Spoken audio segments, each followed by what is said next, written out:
아, 여러분 그 성경에 보면 우리가 지금 마태복음 1장 1절부터 17절까지가 족보로 되어져 있어요. 족보로 되어져 있는데 제가 서론적인 말씀을 드렸죠. 아브라함과 다윗의 자손 예수 그리스도의 족보라. 그거는 아브라함과 다윗의 혈통을 통해서 이 땅 가운데 오신 분이 아니고 뭘 위해서 오셨다고 그랬죠?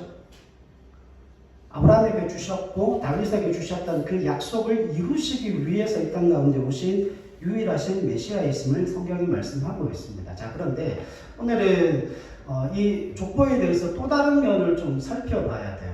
이 족보가 굉장히 중요한 의미를 담고 있습니다. 왜냐하면 족보라고 하는 것이 우리가 가지고 있는 족보는 혈통을 따라 난 족보잖아요.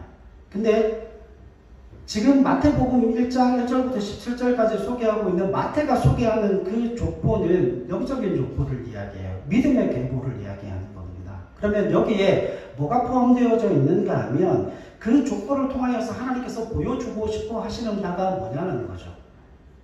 여러분, 그 족보를 통하여서 누가 오셨다는 거예요?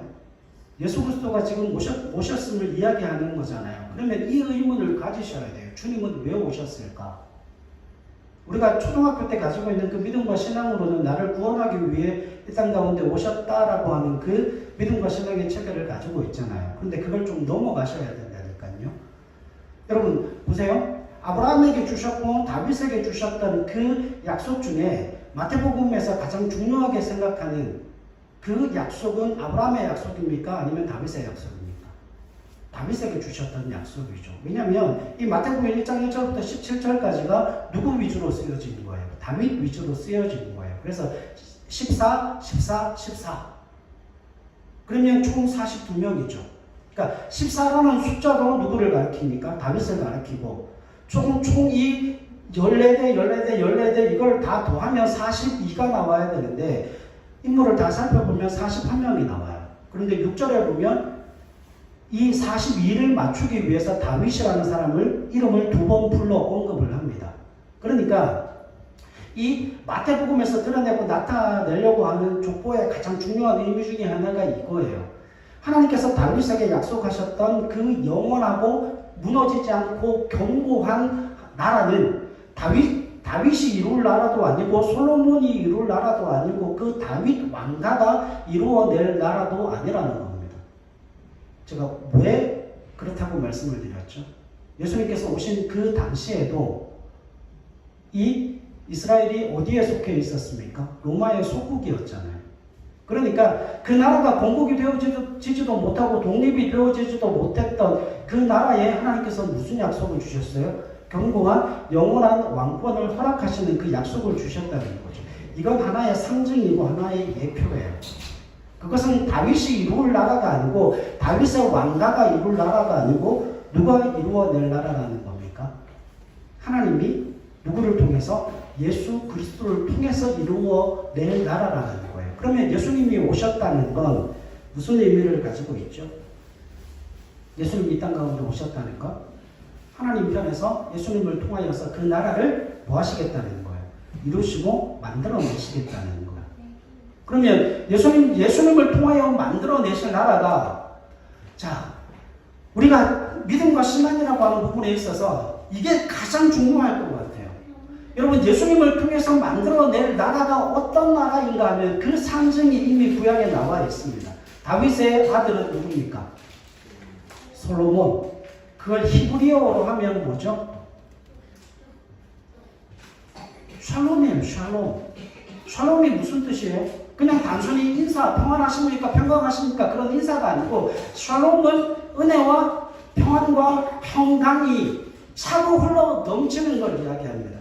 여러분, 이제 얼마 안 있으면 볼 수도 있을 거예요. 그 파티를 하게 되면, 연초 파티를 하게 되면 왜 샴페인 같은 거 있잖아요. 샴페인 잔을 밑에다 쭉 깔아놓고 위로 해서 제일 위에 뭐가 있어요? 잔이 하나가 있잖아요. 근데 그 잔을 통해서 밑에 잔을 다 채우려면 어떻게 채웁니까? 제일 위에 있는 잔에다가 샴페인을 붓고 그 샴페인이 어떻게 하면 돼요? 그 컵에 흘러 넘치면 그 밑에 있는 잔들은 자연히 어떻게 됩니까? 채워집니다. 그래서 제일 위에 있는 잔에다가 샴페인을 계속 붓는 거예요. 어디가 채워질 때까지? 가장 바닥에 있는 잔이 채워질 때까지 계속 붓는 거예요. 그러면 제일 위에 있는 잔은 어떻게 되어지는 거죠? 그 바닥에 있는 잔이 채워질 때까지 계속해서 넘치는 거예요. 계속해서 넘치는 거예요. 여러분, 이게 뭔 줄 아십니까? 예수 믿는 게 이거예요. 샬롬은 내가 가지고 있는 걸 나누어 주는 게 아닙니다. 예수 믿는 사람들이 참 많이 오해하는 게 내게 있는 것, 내가 가지고 있는 것을 나누는 삶을 살아야 된다고 생각하지만 천만의 말씀이에요. 인간은 그렇게 못 삽니다. 인간은 정말 그렇게 못 살아요. 여러분, 우리가 그런 흘러넘치는 삶, 우리가 나누는 삶을 살 수 있는 유일한 비결과 방법이 뭔 줄 아십니까? 내 안에 그것이 넘치면 되는 거예요. 위에서부터 그 샴페인을 부어서 그 제일 위에 있는 잔이 계속해서 넘치도록 위에서부터 뭘 받으면 되는 거예요? 샴페인을 공급을 받으면 되는 거예요. 그게 샬롬의 축복인 거예요. 예수 믿는 하나님의 사람들이 모르는 한 가지가 그겁니다. 내가 흘려보내려고 하니까 힘든 거예요. 그래서 흘려보내지를 못하는 겁니다. 왜? 나는 날마다 자원이 마르잖아요. 하나님이 원하시는 예수 그리스도를 통해서 이루고 싶은 나라는 그 다윗의 아들 솔로몬으로 표현되어지는 그 샬롬의 나라요. 내게 기쁨과 즐거움과 은혜와 평강이 나를 통해 내게 채워져서 그걸 더 채울 데가 없어서 어떻게 되어지는 거예요? 흘러 넘치는 거예요. 더 이상 채울 데가 없는데 계속해서 그 잔에 은혜와 평강과 기쁨과 즐거움이 채워져서 그게 넘쳐서 흘러가는 거예요. 그래서 그 믿음의 고백을 누가 합니까? 다윗이 하잖아요. 내 잔이 넘치나이다가 그 샬롬의 축복을 이야기하는 거예요.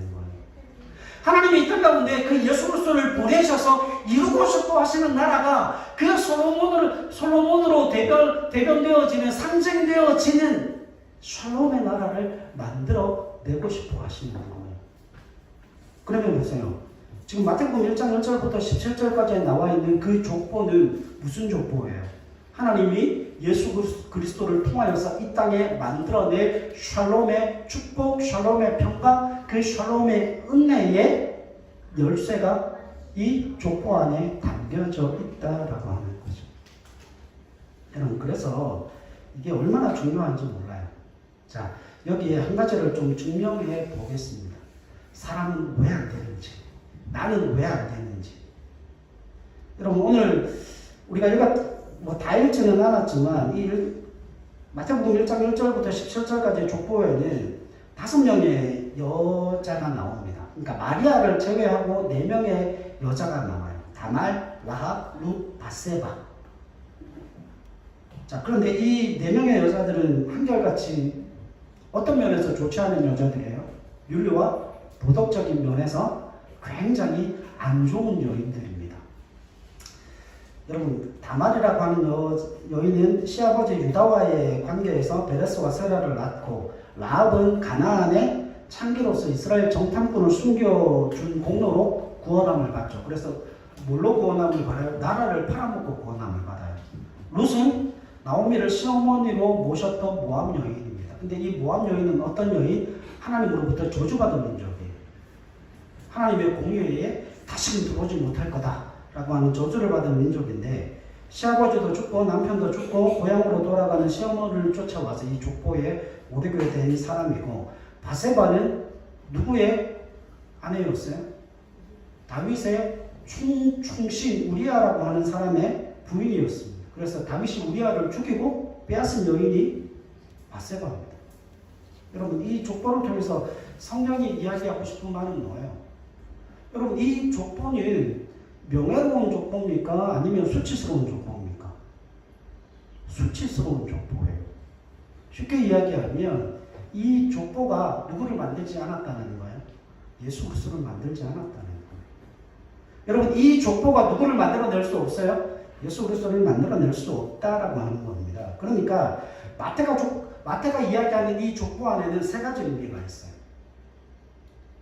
이게 가장 중요해요. 첫 번째는 다윗에게 약속한 영원한 나라의 설립에 관한, 다시 말하면 이 땅 가운데 하나님의 나라를 세우는 부분에 있어서 하나님이 뭘 가지고 계세요? 계획과 뜻과 의지를 가지고 계십니다.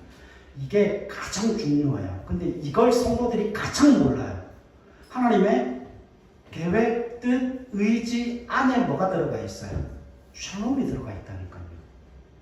그러니까 은재야, 내가 세례를 받았다는 건, 내가 그리스도와 연합되어졌다는 건 하나님이 나를 통해 뭘 이루어내시겠다는 거예요? 하나님의 계획과 뜻과 하나님의 의지를 통하여서 샬롬을 만들어내시겠다는 거예요.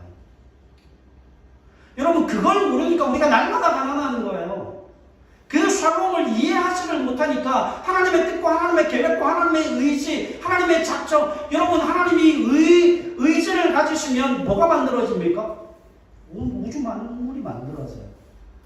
태초에 하나님이 천지를 뭐 하셨어요? 창조하십니다. 그 창조는 뭐예요? 하나님의 뜻과 계획과 의지예요. 그러니까 하나님이 이 땅 가운데 하나님의 나라를 세우겠다라고 하는 그 뜻과 계획과 의지를 가지고 계시면 하나님의 그 놀라운 하나님의 나라를 무엇으로 만들어내신다고요? 샬롬으로 만들어내신다고요. 그래서 예수 믿는 하나님의 사람들이 오해하는 것 중에 하나가 뭐냐면, 주님께서 이 땅 가운데 오셨을 때 주님이 이 땅 가운데 오셔서 행하는 일이 심판이라고 이야기를 하는 거예요. 여러분, 그거 아니에요. 심판이 아니고 뭡니까? 구원입니다. 그 구원은 어떤 구원이에요? 그냥 겨우 받는 구원이 아니에요. 여러분, 복지라는 말 알고 계십니까? 복지. 복지가 무슨 뜻이에요? 근근히 삶을 이어가게 하는 거예요. 적어도 뭐는 하게 만들어주는 거예요? 밥은 먹게 만들어주는 거예요. 하나님이 우리를 구원해 주셨을 때, 하나님이 계획을 가지시고 뜻을 품으시고 하나님의 의지를 통하여서 우리를 구원해 주셨을 때 복지 수준에서 우리를 구원하여 주신 게 아니라고요. 여러분, 이해하시겠습니까? 여러분, 우리가 자녀들을 다 키우잖아요. 여러분, 우리가 아이들에게 그 사랑을 흘려보낼 때 복지 수준으로 흘려보내십니까? 복지 수준이 아니고 왕의 자녀들 아니에요. 여러분, 부모는 못 먹어도 자녀는 먹이잖아요. 그죠? 나는 못 배워도 누구는 가르쳐요? 자녀들은 가르쳐요. 내가 돈이 없지만 자녀들을 가르치고 먹이고 입히기 위해서는 뭐를 가져다 써요? 빚을 내서라도 자녀들은 먹이고 입히고 학교 보내고 가르칩니다. 이유가 뭡니까? 내가 힘든 것보다 자녀가 행복한 게 훨씬 더 좋아요. 그래서 나는 얼마든지 고난받을 수 있어요. 그러나 내 자식들은 뭐 하면 안 돼요? 고난받는 거 싫어요. 여러분, 저도 싫습니다. 제가 목사인데 저도 제 자녀들이 고난받는 거 싫어요. 하나님은 오죽하실까요? 제가 요즘에 밤에 잠을 자면서 그런 생각들을 해요. 아이가 6살이 되니까 저희 집에 그 큰 방에서 6살짜리랑 집사람이랑 저는 같이 자는데, 제가 자고 중간에 우리 꼬맹이 자고 제일 끝에 우리 집사람이 자요. 우리 집사람은 그런 사람이 좀 부족한가 봐요. 지옥을 지가 덮고 자요. 저는 제 이불 제가 안 덮고 자거든. 우리 애를 덮어주면서 자거든. 우리 집사람은 보면 돌돌돌돌 맞고 있어요. 이런. 근데 저 애가 자면서, 중간에 자면서 이불을 자꾸 걷어차요. 제가 요즘에 밤에 잠을 잘 못 잡니다. 아이가 이불을 자꾸 걷어차면 제가 애 이불을 계속 덮어요. 그걸 밤새 합니다. 애는 밤새 걷어차고 저는 밤새 덮어요. 그러면서 제가 하나님 앞에 감사하는 것 중에 하나가 이거예요. 하나님, 이 아이가 이불을 걷어찰 때 불편하니까, 더우니까 이불을 걷어차겠죠. 근데 저는 그 이불을 밤새 덮어주고 또 덮어주면서 그게 불편한 생각이 전혀 없고 그게 싫다는 마음이 전혀 없어요. 아, 하나님도 이런 마음이시겠구나. 하나님이 내게 베푸신 은혜가 이런 은혜겠구나.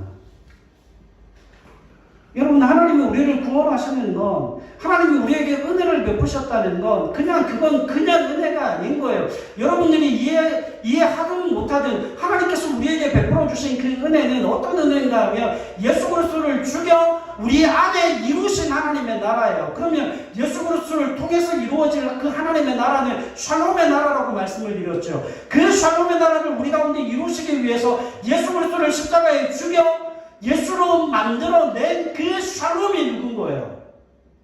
저와 여러분들인 거예요. 저와 여러분들인 거예요. 여러분, 사랑받지 못한 사람에게 사랑하라고 그러면 사랑할 수 있습니까? 그거 돼요, 안 돼요? 안 됩니다. 제가 그것 때문에 굉장히 힘든 목회자였어요. 왜냐면 저희 부모님이 늘 그러신 분이셨으니까 새벽 별 보고 나가서 밤별 보고 들어오시니까 만날 일이 없고 여행을 한 번 못 갔어요. 저도 그 사랑을 받는 부분에 있어서 굉장히 약한 사람이거든요. 근데 그런 사람이 어떻게 이렇게 변했을까요? 여러분, 그게 복음의 힘인 거예요. 제가 예수 믿고 난 다음에 하나님의 은혜를 경험하고 집사람이 저한테 흘려보내주는 그 사랑을 통해서 제가 깨달은 한 가지가 그겁니다. 아, 사랑이 이런 거구나. 은혜가 이런 거구나. 누구를 좋아한다는 게 이런 마음이구나. 그리고 그때부터 제가 지금 사역 시작한 지 25년이 넘었으니까 사역 초기 때는 잘 몰랐습니다. 초기 때도 저도 교회에 출근할 때 새벽에 5시에 출근하면 집에 저녁 8시, 9시에 들어갔으니까 그걸 한 20년 넘게 했었거든요. 그러면서 어느 날 깨달은 게 그거예요. 아, 하나님께서 내게 베풀어 주신 사랑이 그게 아닌데 나라는 존재가 이게 누군가에 대해서 사랑을 베풀어 주는 건 율법적으로 굉장히 잘했어요. 그때도 사랑을 베풀어 주는 건 율법적으로 굉장히 잘했는데 받는 게 너무 익숙하지 않아요. 그래서 사랑을 제대로 받는 연습이 안 돼 있으니까 그 사랑을 흘려보내는 것도 제대로 안 되더라고요. 그걸 얼마나 많이 훈련했는지 몰라요. 여러분, 사랑을 받아야 사랑이 흘러갈 수 있는 거예요. 여러분, 아이들에게 사랑해라 100말 이야기해봤자 아무런 의미 없습니다. 100번 말하는 것보다 한 번 그 사랑을 흘려보내고 그 아이가 그 사랑에 흠뻑 젖게 만들면 그 아이의 삶에 뭐가 나올까요? 사랑이 나오죠. 사랑을 받아야 사랑할 수 있는 거예요. 여러분, 그 주님으로부터 그 사랑받고 난 이후에 제가 깨달은 한 가지가 그겁니다. 사랑은 말로 되어지는 게 아니고 사랑은 사랑받은 자로서의 그 은혜와 감격과 그 역사가 있어야 그 사랑이 나로부터 흘러갈 수 있다라고 하는 겁니다. 그런데 하나님이 그 아들 예수 그리스도를 땅 가운데 보내시면서 하나님의 계획과 의지와 하나님의 작정을 통하여서 나를 통해 뭐를 이루어 가시겠다는 거예요? 그 샬롬의 나라를 이루어 가시겠다는 겁니다. 그러면 그 샬롬의 나라를 이루어 가려면 뭐가 있어야 되는데요? 샬롬의 나라가 이루어지려면 뭐가 있어야 됩니까? 사랑이 넘쳐야죠. 은혜가 넘쳐야죠. 하나님의 구원의 역사, 인재의 은혜가 충만하게 넘쳐야죠. 여러분, 그걸 어디서 볼 수 있는가 하면 예수님께서 이 땅 가운데 오신 공생의 3년 반을 사시는 동안 예수님이 돈이 있으셨습니까? 집이 있으셨습니까? 명예가 있었습니까? 권력이 있었습니까? 아무것도 없으셨죠. 그런데 예수님이 어떤 사건을 경험할 때 그 사건 속에서 뭐가 나타납니까? 하나님의 영광이 나타나고 물질이 없었음에도 불구하고 그 가운데에 충만한 하나님의 은혜로 말미암아 먹이고 입히고 양육하는 그 모든 일들이 그 사건 속에 주어집니다. 그거 누구로부터 주어진 건데요? 하나님으로부터 주어진 겁니다. 주님이 우리에게 가르쳐주고 싶은 그 샬롬의 은혜가 그거라는 거예요. 여러분, 나는 부족하고 나는 연약하고 나는 항상 결핍을 가지고 있는 존재이지만 나는 누구로부터 채워지는 존재라고요? 하나님으로부터 채워지는 존재라고 하는 겁니다. 여러분, 하나님이 나를 구원하여 주셨다는 건 이 땅 가운데 예수 그리스도가 오셨다는 것, 그 샬롬의 나라가 예수 그리스도를 통하여 이루어질 것인데, 이제 내가 그 예수 그리스도를 소유한 하나님의 사람 아닙니까? 그러면 내 삶 속에 뭐가 이루어지는 게 당연한 거예요? 그 샬롬의 평강과 축복이 이루어지는 게 당연한 겁니다. 이번 주 수요일 날 오시면 알게 될 겁니다. 여러분, 그 하나님의 나라, 하나님께서 이루시는 그 샬롬의 나라에서 우리는 뭘 하며 살아야 할까요? 하나님께서 우리에게 요구하시는 게 뭘까요? 우리를 통해서 이 땅 가운데 하나님의 나라를 만들고 하나님의 나라를 건설하라고 하시는 걸까요? 아니에요. 천만의 말씀이에요. 샬롬으로 지음받은 샬롬의 축복을 누리고 경험하고 그 구원의 전적인 은혜를 누린 하나님의 사람들이 이 땅 가운데 행해야 될 것 한 가지밖에 없습니다. 뭘로 살면 돼요? 하나님의 자녀로 사는 거예요. 하나님의 나라를 만드는 게 아니에요. 하나님의 나라를 누가 만들어요? 예, 주님이 만드십니다. 증거를 하나 내볼까요? 증거를 하나 드려볼까요? 여러분, 예수를 믿게 하는 건 제가 누군가에게 전도해서 그 사람을 예수를 믿게 하는 겁니까? 아니면 하나님이 그 사람으로 하여금 믿어지게 하는 겁니까? 믿어지게 하는 거예요. 나는 거기에 뭘로 쓰임받는 사람? 그냥 메신저로 쓰임받는 사람이고. 여러분, 그러고 보면 나는 하나님의 사람, 하나님의 나라를 만들어갈 수 있는 사람이 아니에요. 내가 할 수 있는 건 이미 그 샬롬의 축복을 받은 하나님의 사람으로 이 땅 가운데 존재하는 것. 그래서 내가 어떻게 살아가는 거예요? 그분의 자녀로 사는 것. 그래서 수요일날 말씀을 드릴 텐데 1장 18절로 25절 말씀에 보면 의로운 사람 요셉이라는 그 사람이 등장을 합니다. 마리아의 남편이죠. 여러분, 그는 왜 의로운 사람일까요? 힌트. 여러분, 그 당시의 율법으로 보면 마리아는 어떻게 돼야 돼요? 돌로 맞아 죽어야 됩니다. 왜냐하면 그때 약혼을 했다 그랬죠. 약혼을 했는데 정혼을 했다 그랬는데 그 결혼을 하겠다는 그 약속은 그 당시의 사회적 통용으로 보면 이미 결혼을 한 상태인 거예요. 법적으로 무슨 상태? 혼인 상태였다는 거예요. 뭐는 하지 않았지만, 결혼식은 올리지 않았지만 약혼한 곳으로. 그러니까 그 약혼한 여인이 임신을 한 거예요. 애를 가졌어요. 그러면 신명기 율법에 의하면 어떻게 해야 됩니까? 부정한 행위를 한 거 아니에요. 그러니까 그 전까지 성령으로, 동정녀로 성령으로 잉태되었다는 사실이 그 누구에게도 드러난 적이 없으니까. 그러니까 사람이 이 땅 가운데 존재하고 그 유사 이래로 그런 일들이 단 한 차례도 없었으니까. 그럼 어떻게 해야 됩니까? 색출을 해내야 되죠. 만약에 그 남자를 찾지 못하면 어떻게 해야 돼요? 마리아 혼자라도 끌고 와서 죽여야 하는 게 그 당시 율법이었어요. 그런데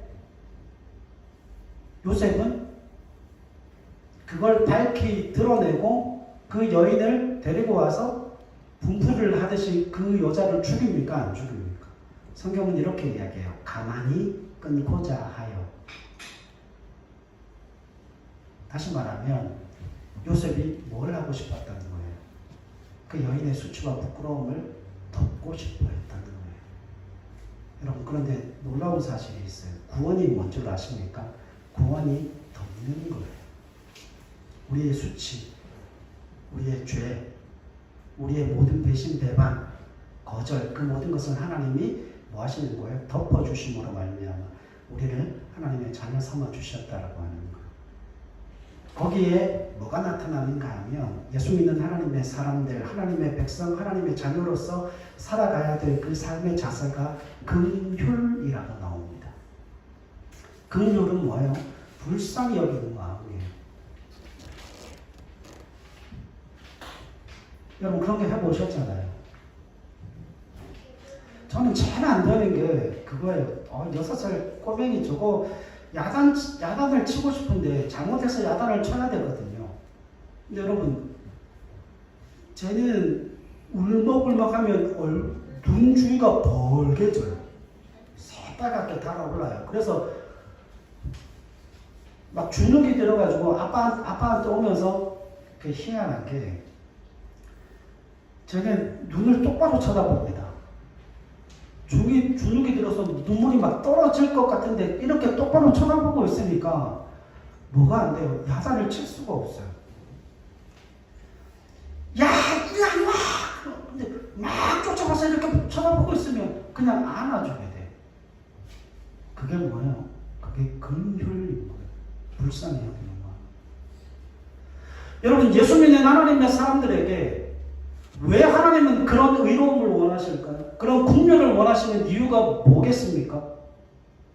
왜 그와 같은 삶을 원하시는 거죠? 여러분, 오해하지 마세요. 하나님의 나라를 세우라는 게 아니잖아요. 하나님 나라의 백성으로, 하나님 나라의 사람으로, 하나님의 자녀, 하나님의 백성, 하나님의 은혜를 누린, 하나님의 역사를 경험한 하나님의 사람으로 뭘 하라는 거예요? 그 나라의 백성으로 살아내라는 거예요. 여러분들에게 그 하나님의 나라를 세우라고 하나님 말씀하신 적이 없어요. 그 나라는 하나님이 만드십니다. 그 나라는 하나님이 만드시고 우리는 뭐 하라는 거예요? 네, 자녀다운 삶을 살라는 거죠. 그러니까 여러분, 지금 마태가 이야기하고 싶은 게 바로 그건 거예요. 그 족보를 통해서 우리에게 보여주시는 그 은혜가 하나님의 의지와 하나님의 작정과 하나님의 계획이 그 안에 녹아져 있다. 그런데 그 하나님의 계획과 하나님의 의지와 하나님의 작정은 샬롬이라는 거예요. 뭐가 아니라고요? 심판이 아니라. 그래서 여러분, 우리가 잘 아는 성경 구절 있죠. 요한복음 3장 16절. 하나님이 세상을 이처럼 사랑하사 독생자를 주셨으니 이는 저를 믿는 자마다 뭐하지 않고 멸망치 않고 구원을 얻게 하려 하십니다. 그러면 멸망이라고 하는 건 심판이잖아요. 심판이 아니고 하나님이 베푸시는 건 뭐라는 거예요? 은혜, 구원이라고 하는 거예요. 근데 우리는 자꾸 이거를 오해를 합니다.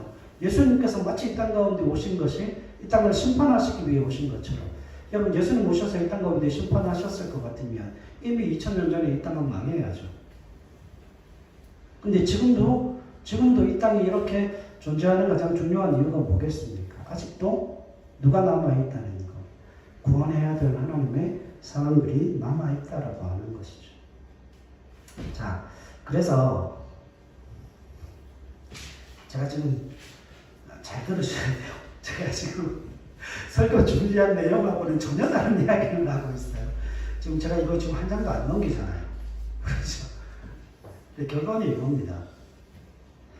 여러분, 하나님이 만드시고 싶어 하시는 나라가 샬롬으로 이야기되는, 다시 말하면 다윗의 아들이 솔로몬이잖아요. 그 솔로몬의 뜻이 뭐라고요? 평강의 왕, 평화의 왕이에요. 그러면 하나님께서 다윗에게 주셨던 그 언약을 다윗 왕가에다가 맡겨 놓으신 게 아니고, 다윗 왕가에다가 주신 그 약속은 하나님께서 이 땅 가운데 만드실 그 나라의 상징, 예표로서 그에게 주어진 약속이라고 그랬죠. 그러면 그 예표가 누구를 통해서 이루어집니까? 솔로몬을 통해서 하나님의 나라가 어떤 나라인지를 우리가 뭐 할 수 있어요? 유추해 볼 수 있는 거죠. 왜냐하면 상징적으로 주신 거기 때문에. 그러면 여러분, 하나님이 통치하시는 나라는 어떤 나라일까요? 하나님이 통치하시는 나라는 어떤 나라일까요? 이게 가장 중요한 겁니다. 여러분, 그 스바의 여왕이 솔로몬을 찾아와서 하는 이야기가 있어요. 뭐라고 이야기를 하는가 하면, 솔로몬이 지혜가 충만한 왕이었잖아요. 그래서 그 대신들이 모여있는 그 자리에서 그 스바의 여왕이 하는 이야기가, 너희들은 얼마나 복을 받은 사람들인지 모른다. 우리는 그 솔로몬의 지혜를 눈으로 확인하기 위해서 500km, 1000km가 넘는 그 먼 길을 와서 여행하고 와서 그 지혜를 듣기 위해서 수억 원의 재물을 드리면서까지 그 솔로몬의 지혜를 한번 듣고자 이곳에 왔는데, 그 자리에 있는 솔로몬의 대신들은 어떤 사람들이에요? 수억 원의 돈을 드려야 되는 사람도 아니고, 솔로몬이 가지고 있는 그 모든 지혜와 솔로몬이 가지고 있는 그 모든 역량들을 너희들은 매일 그 왕의 면전에서 확인하고 감탄하고 놀라고 그걸 매일마다 듣는 사람들 아니냐는 거예요. 자기는 어떻게 왔는데요? 배를 타고 낙타를 타고 산을 넘어 그 고행길을 와서 솔로몬의 지혜를 한마디 듣고 다시금 돌아가는데, 그 자리에 있는 대신들은 뭐 하는 거예요? 돈 한 푼 내지 않고 월급을 받으면서 솔로몬이 차려놓은 그 수많은 진수성찬을 날마다 대접받으며 솔로몬의 지혜를 눈으로 확인하는 사람들이라는 거죠. 그래서 이 여왕이 그들을 향하여서 너희들은 얼마나 복이 있는 사람들이냐, 그렇게 칭찬하는 모습이 나옵니다. 여러분, 그분의 통치를 받을 백성들이 어떤 상황 속에 놓여지는가 하면 이런 상황 속에 놓여집니다. 자, 예전으로 한번 돌아가 봅시다. 여러분, 믿음과 신앙에는 강제가 있어요, 없어요? 강제력이 동원됩니까, 안 됩니까? 여러분, 아이들에게 믿음과 신앙을 강제력으로 동원할 수는 없죠. 강요한다고 해서 믿음과 신앙이 가져져요, 안 가져져요? 믿음과 신앙은 강요에 의해서 되는 게 아닙니다. 그런데 하나님이 다스리고 하나님이 통치하는 나라는 어떤 나라인가 하면 이런 나라예요. 그들이 그 샬롬의 축복을 통하여서 하나님의 은혜를 받고 하나님 베풀어 주시는 그 충만한 역사를 경험하고 그들의 삶 속에 필요한 모든 것들이 하나님의 도우심으로 공급되어짐을 통하여서 그들이 은혜와 복과 사랑과 긍휼로 인하여서 행복한 나라예요. 하나님이 하나님의 백성들에게 뭘 받아내신다고요? 항복을 받아내십니다. 그런데 그 항복을 어떻게 받아내시는가 하면 하나님의 강제력으로 받아내는 게 아니고 하나님의 다스림과 하나님의 통치 아래 살아가는 그 삶 속에 부어지는 그 샬롬의 은혜로 말미암아 나는 하나님 앞에 항복하고 살 거야. 왜? 내가 노력해서 얻는 것보다, 내가 열심히 일해서 얻는 것보다, 내가 할 수 있는 그 어떤 것보다 하나님이 내게 더 충만한, 더 크신 은혜로 내 삶을 채워주시는 그 은혜로 내 삶이 채워진다면 여러분 굳이 다른 데로 갈 이유가 있을까요? 굳이 다른 데로 갈 이유가 없죠. 왜냐하면 하나님 은혜 아래에 있는 게 가장 복된 삶이니까. 여러분, 그래서 여러분 믿음과 신앙 안에 이 도전을 받으셔야 돼요. 하나님은 우리에게 뭘 받아내시는 분이요? 항복을 받아내시는 분이요. 그래서 신앙의 가장 높은 경지는 어디라고 그랬습니까? 하나님 앞에 뭘 드릴 수 있는 경지요? 낙헌제를 드릴 수 있는 경지. 기쁨과 즐거움으로 뭘 드릴 수 있는 거요? 하나님 앞에 예물을 드릴 수 있는 경지입니다. 그러니까 여러분, 그래서 제가 말씀을 드리는 거예요. 제가 저기 서울에 계신 모분에게 제가 11조를 이야기한 이유가 바로 그거예요. 물질이 있는 곳에 뭐가 있어요? 물질이 있는 곳에 뭐가 있어요? 그 사람의 마음이 있어요.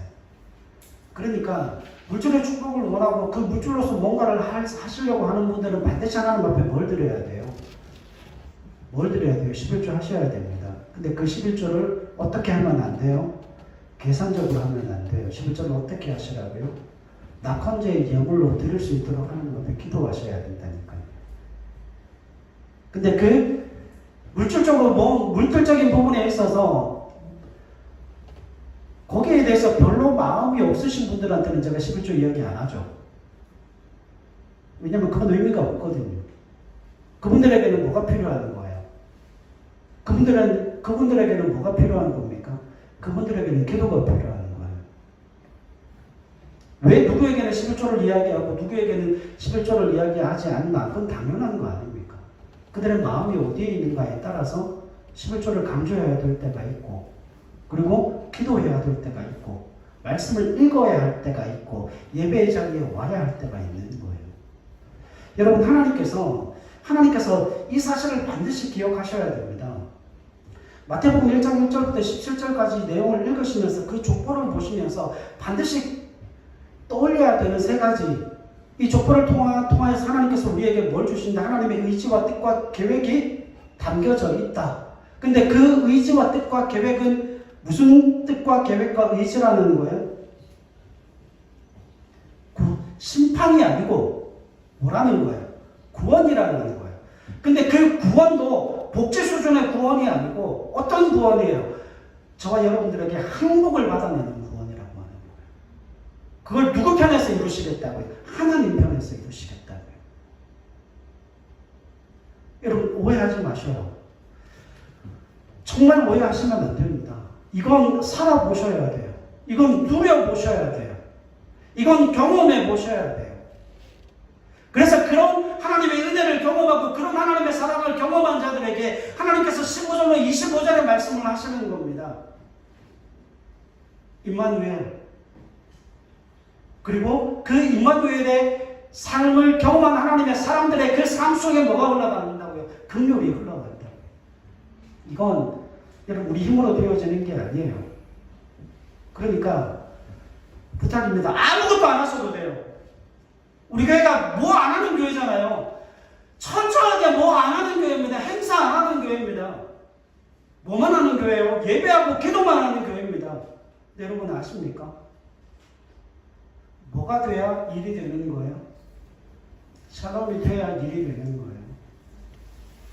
여러분, 우리 교회는 뭐 주님 앞에 가는 그날까지 아무것도 안 하게 될까요? 아니요. 하나님의 샬롬이 부어지면 일하게 되어져 있습니다. 근데 그건 우리 일 아니에요. 그건 우리 힘으로 하는 일도 아니고 우리의 일도 아니에요. 하나님의 일이고 하나님께서 그 일을 되게 하실 겁니다. 왜? 부어주셔서 흘러갈 거니까. 여러분, 그래서 뭐를 먼저 하셔야 되는 거예요? 하나님 그 샬롬을 우리 가운데 확인시켜 주십시오. 이게 가장 첫 번째예요. 하나님이 의지와 목적과 계획을 가지고 그 일을 하실 거라니까요. 그래서 우리를 구원해 주셨잖아요. 그래서 여러분 저는 지금 죽어도 천국 갑니다. 그래서 하나님 앞에 기도하고 확인하고 싶은 한 가지가 그겁니다. 하나님, 나는 복지 수준의 구원을 받은 게 아니니까, 하나님의 은혜와 그 능력의 역사로 말미암아 구원받은 하나님의 사람이니까 하나님 내 삶 속에 그 샬롬을 확인시켜 주십시오. 그래서 그 샬롬의 삶을 통하여서 내가 하나님 앞에 자비와 긍휼과 그 사랑을 행하는 하나님의 자녀답게 살겠습니다. 하나님, 그렇게 살아보겠습니다. 하나님, 내게 그 샬롬을 확인시켜 주십시오. 이게 저와 여러분들의 기도가 되실 수 있기를 바랍니다. 여러분, 그 하나님의 의지와 하나님의 계획과 작전이 이번 한 주간의 삶 속에 우리 삶에 드러나고 나타날 거예요. 걱정하지 마세요. 걱정할 시간에 기도하십시오. 그리고 그 하나님의 그 샬롬을 우리의 삶 속에 보여달라. 그 믿음의 증거로 가질 수 있게 해달라. 기도하시는 저와 여러분들이 있을 수 있기를 바랍니다. 기도하겠습니다.